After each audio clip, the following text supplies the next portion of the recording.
বাংলাদেশের ক্রিকেটে এখনও প্রাসঙ্গিক সাকিব আল হাসান। ঘরের মাঠে সিরিজ খেলে অবসর নিতে চান টেস্ট ও টি-20 থেকে, আর ওয়ানডেতে খেলতে চান আগামী বিশ্বকাপ পর্যন্ত, যে কথা অনেকবারই বলেছেন সাবেক অধিনায়ক। বিসিবিতে গেল ২০ মাসে বেশ কবার নেতৃত্বের পালাবদল হলেও সাকিবের জাতীয় দল বা দেশে ফেরার ইস্যুর সুরাহা করতে পারেনি কোনো কমিটি। সাকিবও আশায় আছেন আবারও গর্বের লাল সবুজ জার্সি গায়ে জড়ানোর।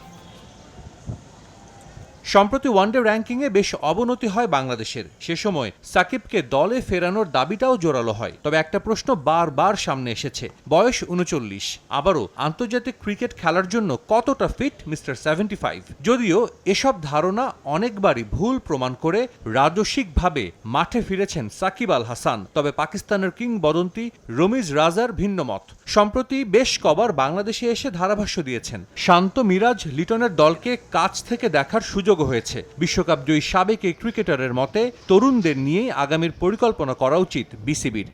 ভোগান্তি ভুলে চলে আসুন রিগালে, ওয়ারেন্টি সহ স্টাইলিশ কালেকশন নিয়ে ready regal furniture. I don't know, I mean, how fit he is, number one. Number two, whether Bangladesh would want to fit him in right now, because you're looking at the youth and wanted to, as you said, this is a transition period for this team. So I don't know whether Shakib fits the bill straight away.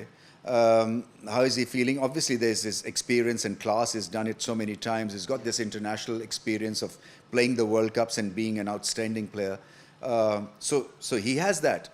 But how fit he is, you know, age is a killer actually. You know, your reflexes slow down. It's about moving forward. You know, if you ask me, frankly, I would want Bangladesh to move forward and experiment with young faces.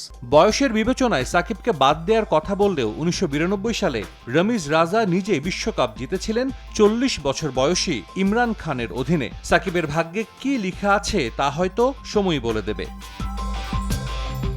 Sajid মুস্তাহিদ, সময় সংবাদ, ঢাকা।